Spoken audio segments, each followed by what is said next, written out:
오늘 수급이 좀 안 좋네요. 코스피, 코스닥 모두 다 쌍끌이 매도가 나타나서 좀 파란불이 여기저기 켜져 있어서 이 부분이 다소 좀 마음을 무겁게 만듭니다. 그리고 지금 원달러 환율이 1,200원 다시 좀 밑돌고 있습니다. 상승폭이 빠르게 반납되는 만큼 이 환율 내용도 장중에 좀 체크를 해보셔야겠네요. 그럼 오늘의 작전 타임 가져보겠습니다. 감독에는요, 토마토 투자자문 정종현 운용형 모셨습니다. 안녕하세요. 안녕하십니까. 네. 작전명 바로 들어볼게요. 어떻게 잡으셨나요? 예, 일단 오늘 안정화라고 드리도록 하겠습니다. 안정화. 지수의 안정화 말씀하시는 것은 어떤 측면일까요? 네, 지수가 좀 안정화를 보였으면 좋을 것 같은데 사실 당분간이라고 하기엔 너무 좀 길어 보이고요. 그래서 이번 주 정도는 유가의 변동성의 움직임의 영향력은 아직은 많이 받을 것 같습니다. 워낙에 지난주에 후반에 또 급등세를 보여줬고, 하루에 9% 오르고 또 하루에 5% 내리면 사실 이거를 따라서 간다는 것 자체가 사실 말이 안 되는 그런 흐름이라 볼 수 있는데, 일단 지수라든가 유가를 비롯한 어떤 변동성 측면에서의 움직임에 비해서 전체적인 시장에 조금 이제 저점을 다져나가는 그런 안정화 국면이 나타나지 않을까라고 좀 보여져서 작전명은 안정화라고 드리도록 하겠습니다. 전반적인 글로벌 증시 안정화 이렇게 볼 수 있겠네요. 그러면 체크 포인트 확인해 보시죠. 오늘의 체크 포인트입니다. 확인해 볼 게 3가지 정도 있는데요. FOMC, 차별화, 중국이라는 키워드로 구성이 되어 있습니다. FOMC 오늘 밤부터 시작이 되죠. 네, 일단 전체적인 그 시장의 예상은 이미 동결로 많이 기울어져 있는 그런 상황이라 볼 수 있겠는데, 결국에는 이제 추가적인 코멘트가 어떻게 나올 것이냐라고 하는 부분이 가장 또 중요하지 않을까라고 좀 보여집니다.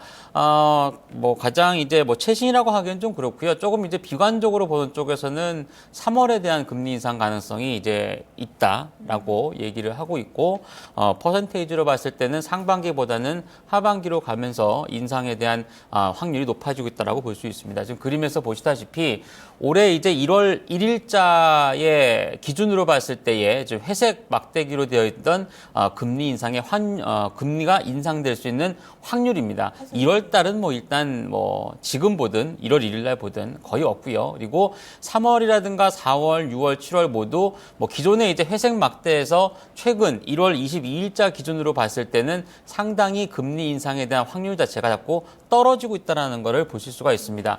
이것은 이유는 거의 뻔합니다. 연초부터 벌어지고 있는 유가의 급등락, 그리고 유로존의 어떤 경기 침체에 대한 우려 자체가 자꾸 커지고 있는 그런 상황이고, 또한 가깝게 인접해 있는 중국 같은 경우도 사실 잠시 후에 또 말씀을 드리긴 하겠지만 결국에는 성장률 자체가 떨어지면서 침체라고 보기는 어렵겠지만 그래도 당초의 어떤 고도 성장기는 좀 끝나가는 게 아니냐, 이런 어떤 비관적인 의견들이 많이 나타나고 있기 때문에 결국에 미국이 과연 금리를 적극적으로 인상해 줄 수 있을 것이냐라고 하는 측면에서의 전망들이라고 보시면 될 것 같습니다. 결국에 이제 오늘 밤하고 내일까지 있을 FOMC에서는 금리는 거의 100% 동결될 가능성이 높은데, 그 이후에 일단 금리와 관련된 어떤 스탠스가 좀 밝혀질 수 있을 것이고, 또한 지난 이제 작년 연말에 FOMC처럼 현재 어떤 신흥국 중심의 위기론이라든가 이런 것을 조금 코멘트를 해주게 된다라면은 그러면 당분간은 금리 인상이 좀 힘들겠구나라고 하는 측면에서 볼 수가 있기 때문에 시장에 다소 안도감을 줄 수 있는 그런 재료들이 되지 않을까라고 좀 보여집니다. 이 또한 주 초반하고 지난주 후반에 좀 글로벌 증시가 오르면서 다소는 좀 선반영한 부분이 좀 있지 않나라고 좀 보여지긴 하는데, 일단 그렇기 때문에 제가 작전명을 안도성 랠리 이런 걸 드리는 게 아니라 전체적으로 시장이 조금 안정화되는 것에 이번 FOMC를 포함해서 일본의 어떤 이번에 BOJ까지 있는데 정책적인 부분에 있어서의 어떤 멘트들이 좀 나오지 않을까 보여집니다. 조금 전에 보여주신 표도 한마디로 얘기하면은 1월 1일보다 3주 정도 지났는데 그 사이에 금리 인상에 대해서 예전에는 금리 인상할 거야 확신이었다면 이제는 금리 인상하기 좀 힘들지도 않을까 이렇게 좀 바뀐 거잖아요. 그렇습니다. 근데 또 약간 좀 비관적으로 보는 쪽에서 보면은 어떻게 볼 수 있냐면은 결국에는 미국의 어떤 경기 회복이라고 하는 것이 금리 인상을 뒷받침해 줄 수 있을 만큼 좋아지지 않는다라고 하는 비관론이 좀 대두가 될 수 있기 때문에 네. 뭐 이것이 또 올해 하반기에 어떻게 영향을 줄지는 봐야 되긴 하겠습니다만 어쨌든 뭐 지금 당장에 직면해 있는 부분은 과연 상반기 중에 금리를 인상할 수 있을 것인가, 그리고 이번 FOMC를 통해서 결국에는 신흥국에 관련돼 있는 어떤 뭐 위기라든가 아니면 이런 것들이 뭐 표면화되지 않아도 멘트가 나오면서 좀 이쪽을 좀 주시하고 있다, 이렇게 본다라면은 통화 정책에 있어서의 어떤 조금 그 조여갈 수 있는 그런 부분들이 좀 완화되지 않을까라고 좀 보여집니다. 좀 보수적으로 보시는 분들은 뭐 연내에 한 3-4번 네. 그리고 1.75 한 요 정도 수준까지 보시는 것 같고, 좀 낙관적으로 보시는 분들은 한두 번 정도 그리고 1% 안팎으로 보시는 것 같은데 예. 운영님 의견은 어떠세요? 저는 개인적으로는 본격적인 금리 인상 추세는 좀 힘들 거라 보여집니다. 그래서 상반기 중에 한 번 정도 하고 나면은 글쎄요, 과연 하반기 할 수 있을까라고 하는 생각을 좀 하고 있긴 한데, 그렇다고 해서 하반기에 못 한다고 해가지고 말씀드린 것처럼 그러면 증시가 좀 좋아지는 게 아니냐, 아주 화끈하게 좋아지는 게 아니냐, 이렇게 보고도 조금 힘들지 않나라고 보여집니다. 그래서 전반적으로 올해는 좀 경기 둔화라고 하는 화두 자체가 선진국도 그렇고 이머징 마켓도 그렇고 많은 영향력을 좀 주지 않을까 보여집니다. 예. 두 번째 체크포인트 넘어가겠습니다. 차별화, 어떤 차별할까요? 네, 오늘 유가증권 시장에 상대적으로 많이 빠진 이유는 삼성 SDI 때문입니다. 일단 뭐 LG화학 같은 경우도 그냥 갑자기 옆에 붙어 있다가 니네 2차 전지 안 좋아? 그러면 우리도 좀 이런 식의 좀 하락이 나타나고 있는데, 이게 가만히 생각해 보시면 지난해 한 해 동안 내내 일어났던 일이에요. 분기마다 실적 발표할 때쯤 되면은 뭐 이렇게 뭐 삼성 SDI뿐만 아니라 과거에 뭐 건설주가 급락하거나 아니면 뭐 조선주가 급락하거나 이렇게 좀 산업재 섹터 쪽이라든가 아니면은 다소 실적에 대한 어떤 기대치가 있었거나 좀 우려가 있었는데 예상치보다 안 좋게 나왔을 때 급락해버리는 그런 흐름이 나타나게 되면 그날의 어떤 시장 자체는 상당히 회복하기가 힘들어지게 됩니다. 결국에 4분기에 전체적인 어떤 실적에 대한 가이던스라든가 이런 부분이 안 좋은 쪽은 좀 빼야 되겠죠. 그러니까 어떻게 보면 차별화라고 하는 부분이 좋은 쪽만 공략하자라고 하는 쪽에서 보시면 될 겁니다. 그림에서 보시는 거는 이 4분기, 이제 이번 지금 4분기인데 영업이익의 컨센서스의 어떤 변화율을 보여주는 건데요. 지금 빨간색 네모칸에 있는 제약 바이오라든가 그리고 유틸리티라든가 이 상업 서비스는 방산업체가 포함되어 있다고 생각하시면 됩니다. 예, LIG 넥슨이라든가 한국항공우주, 아스트 이런 게 들어가 있겠죠. 그리고 CJ그룹도 중심으로 하는 미디어. 이 네 가지 업종이 가장 이제 컨센서스 4분기 이익 자체가 그래도 좋다고 전망이 되고 있는 그런 쪽이고, 반대로 저 옆에 있는 조선이라든가 뭐 운송이라든가 건설이라든가 IT라든가 화장품 같은 경우도 조금은 이전보다는 좀 떨어지고 있는 그런 구간을 보여주고 있는데, 그만큼 결국에 오늘 유가증권 시장이 좀 많이 하락함에도 불구하고 그것이 이제 2차 전지 업체군들 때문이라면은 제약이라든가 바이오주, 유한양행을 비롯해서 뭐 셀트리온이라든가 이런 종목군들이 오늘 왜 이렇게 장이 안 좋아도 오르는가라고 하는 부분을 생각해 보시면 아마도 답이 있지 않을까라고 좀 보여집니다. 4분기 실적 발표가 대부분 또 이제 이번 주나 다음 주 정도면 또 마무리가 될 텐데, 결국엔 또 1분기로 시각이 조금 이제 또 이전이 되겠죠. 그러니까 1분기는 제가 표는 나중에 또 시간 되면 보여드리긴 하겠지만 일단 건설이 조금 괜찮아질 것 같고요. 그리고 미디어 업종은 계속 나쁘지 않습니다. 그리고 제약 바이오도 보통 이제 4분기에 연구 개발비라든가 이런 부분이 많이 집행이 돼서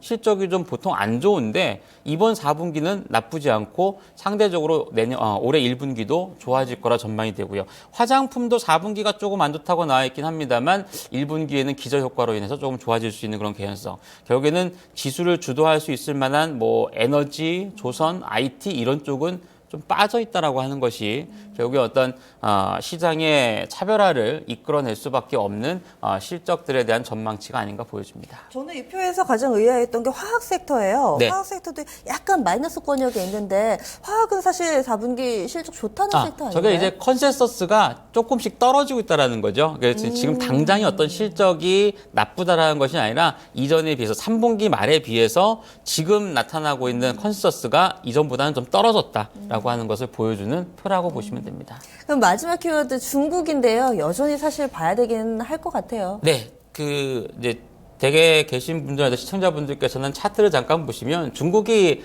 지지난해 10월 달에 금리 인하를 한 다음에 네. 지수가 2천에서 5천까지 올랐어요. 1.5배 올랐잖아요. 네. 그 가운데 이제 지금 이제 최근에 한 3천 이하까지 내려오다 보니까 와, 중국이 엄청나게 망가지는 게 아닌가라고 생각을 많이 하실 텐데 뭐, 제가 지난주에 걱정 말아요 그대라고 하는 말씀을 드리면서 네네. 뭐 1988년을 예를 많이 드렸잖아요. 그쵸. 우리나라도 1988년도, 87년도에는 연간 성장률이 10%대가 훨씬 넘었고, 그 당시에 드라마상에 나오는 것처럼 은행에다 좋은 적금에다 돈을 맡기면 한 10몇 %씩 이자율을 줄 때인데 네. 그것이 계속 지속이 될 수는 없겠죠. 중국도 고도 성장기라고 표현할 수 있는 뭐 연간 10%대, 9%대 성장률이 네. 90년대 후반에서 2000년대 초반까지 이어진 것이고 이제는 조금씩은 이제 안정화돼가는 그런 국면이라고 보시면 됩니다. 우리나라가 80년대하고 90년대 초반에 성장률, 고도 성장률이 끝났다고 해서 주가가 계속 곤두박질치진 않았지 않습니까? 뭐 이것은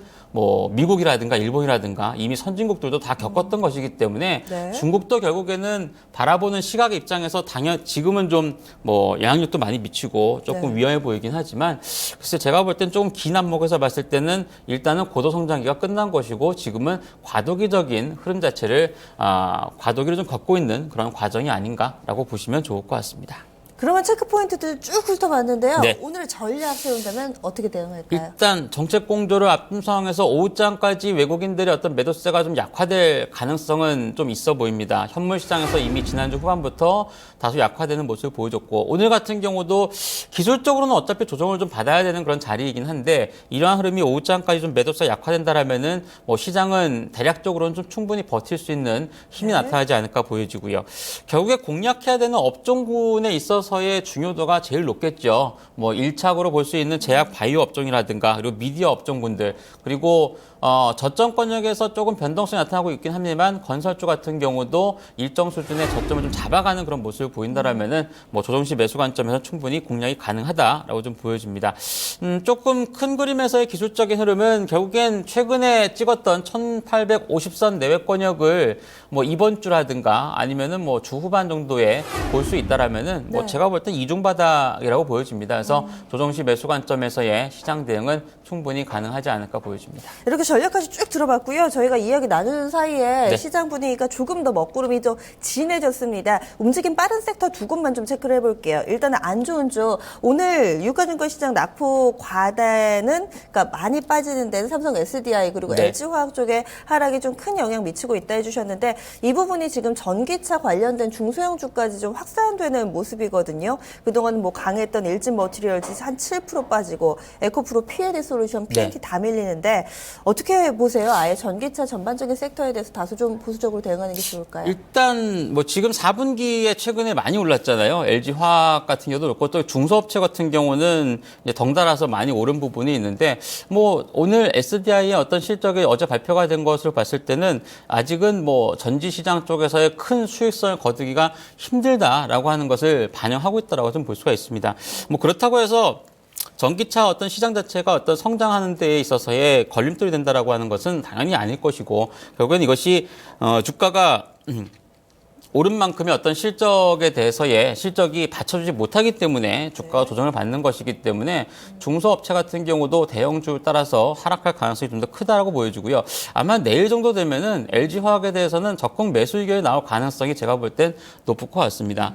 그렇게 된다라면은 낙폭이 좀 큰 중소업체군들 중심으로 해서도 특히 이제 증권가에서 좀 핵심적으로 지목이 되었던 뭐 상하프론테크라든가 에코프로라든가 전지 업체군들과 2차전 어떤 전기차 수혜 종목군들 같은 경우는 뭐 오늘 급락 이후에 추가적인 하락보다는 좀 반전이 나타나지 않을까 보여지고요. 다만 이제 삼성 SDI 같은 경우는 아무래도 실적에 대한 우려가 조금 있기 때문에 빠른 반등보다는 뭐 추가적인 하락이 한 번 정도는 더 나오지 않을까 보여집니다. 그리고 간략하게 이 아가방을 비롯한 육아용품 관련주들 현재 좀 거래도 동반이 되고 시세가 좀 나옵니다. 어떻게 보세요?